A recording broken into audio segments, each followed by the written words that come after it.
Hey guys, Metal here. Today I'm going to be talking about my Division first impressions. So I've played the Division beta over the weekend pretty religiously. I probably put down like 5 or 6 hours at least on it every single day. I got to a point in the game where I was max level, I didn't have a single green equipped in my inventory, I didn't really have that many blues either. So I overall pretty much had played everything the beta had to offer to me, and I just want to go ahead and share my thoughts on the game with you guys.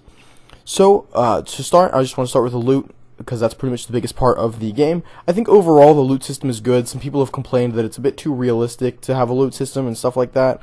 I don't really find that to be an issue for me. I think the main issues that I had with it was that there wasn't enough weapon variety as far as the visuals go. Like, the weapon variety as far as the feeling and the handling was good, but I didn't feel like there was actually enough like choices of weapons. Like, there's only 4 or 5 assault rifles with 1 burst fire assault rifle on top of that. There was only a couple LMGs, a couple shotguns.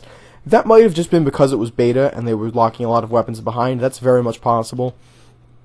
Or there just isn't, or they're more relying on the fact that each weapon you pick up has statistic variance, and that's fine as well. I just want to see if in the full game there's more options as far as that goes.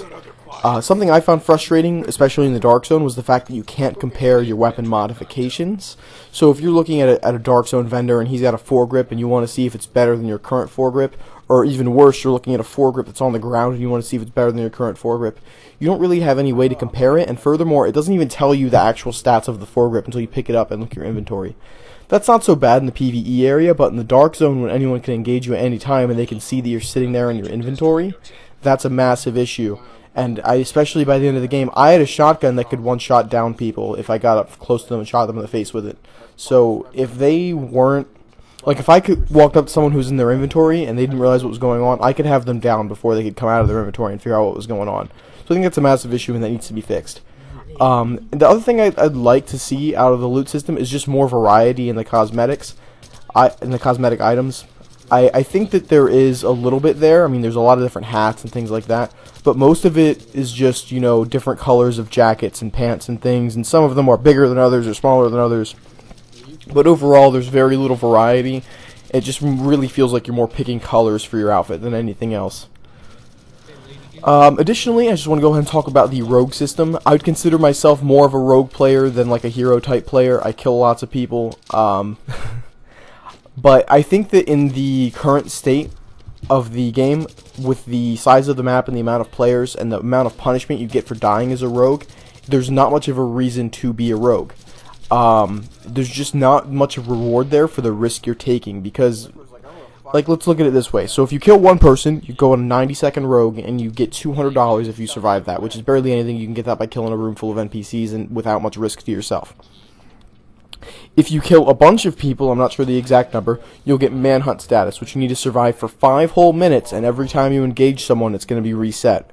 So that would get you 700 Dark Zone dollars, which is a lot, but at the same time, it's very risky. You're almost never going to survive a manhunt without abusing a glitch or something like that. So I think that overall, that needs to be adjusted. I think a good way to change that would be to make it so once you've gotten the manhunt status, your timer doesn't stop or reset anymore. It just stays counting down for 5 minutes. So that way you can still defend yourself and have options as a rogue once you're at manhunt status, instead of just having to basically run around the map healing yourself like a crazy person, not shooting at anyone so that your timer won't keep going.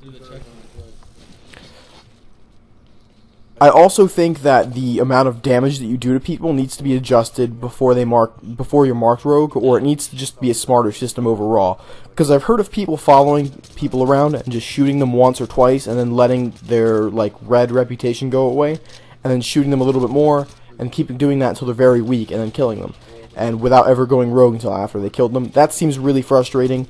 That hasn't happened to me personally, but I can see why that would be pretty stupid. But at the same time, it has happened to me where I had a marksman rifle that would do about 3,000 damage a shot, and if someone crossed my line of fire and I shot them once before I could react, I would instantly be marked rogue because it would put them down to like half health. And that is also very frustrating, because I wouldn't mean to be marked rogue. I'd be hunting down a rogue or something, then all of a sudden I'm rogue and the whole party that I'm with just shoots me.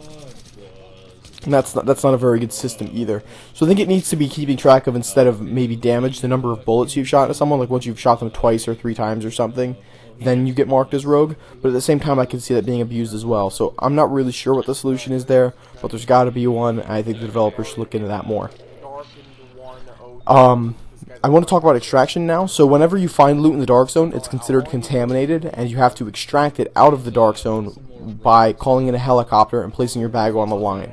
So at that point, there is only 4 people can extract at one helicopter. So the one group of people at the dark zone or at the extraction point will be, it's risky for them, right? If another group shows up, that other group might decide to engage them so they can get the extractions, or just steal their loot and then use their chopper to extract it. Especially it's dangerous if you're playing solo or with a group smaller than 4. And I think that for this reason, it should be rebalanced based on the size of your group. Like, a solo player should have a less long extraction time than a group of 4. That way it gives people some time to... Like, if you're a solo player, it gives a big group of players less time to show up and bully you for your loot. And at the same time, if you're a big group of players, it gives other big groups of players more time to show up and engage in a more interesting firefight. And overall, I just feel like the system is really open to abuse because of how you have to go to a limited sort of areas on the map. I think maybe a better system would be to allow people to call for extraction in any open area and still have it be marked to everyone that someone is extracting, but that way you can't camp the extraction zone as much. You have to force the rogue players to actually track down the extracting players. I think that would be a much better system than what we currently have. Additionally, I've noticed a lot of bugs in the beta. There are a lot of, like, getting shot because my character is somewhere where he's not on my screen. Like, I'll be on cover on top of a set of containers or something. I'll climb down, but my character will still be on top of the containers and getting shot by other characters. My party mates will see me on top of the container instead of down, and then I'll be like 10 feet away, and I'll just in cover, and I'll go down. That doesn't make much sense.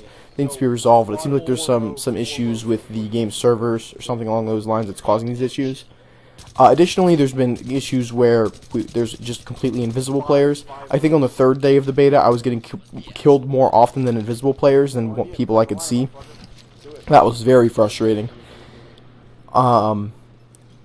So those sorts of glitches need to be fixed. As well, I've read that there's no server-side checks for the gear and items you have equipped. I don't know if that's just a beta thing. They didn't want to show off how they were going to be checking items so that cheaters couldn't get a leg up on making their programs. I don't really know exactly what that is. I hope that's resolved by the game's release, and I think it will be, but that's definitely a big issue if it's not. So it's got me a little bit concerned about the final release of the game. Overall, I feel like there's a lot of potential here, but I don't really like a lot of the ways the game is implemented, and I think it could be a lot better balanced. So I'll see on the release about, how I feel about it more. And I've heard there's going to be another open beta in February, although don't quote me on that because I'm not entirely sure. So maybe there'll be more options there. I know that there's a lot of content that's locked away by the beta, a lot of parts of the character progression, the custom character creator, the things like talents and just all sorts of things that just aren't here. So I very much enjoyed the current beta, so I'm just thinking that as long as nothing completely game breaking is introduced and the bugs are patched up and fixed, this should be a really good game. So overall, I'm just really happy to have played this beta, and I'm excited for the game to come out. I hope you guys enjoy my content. I'm going to be making more Rainbow Six content here in the next couple days, now that the Division beta is over. Have a great one, guys.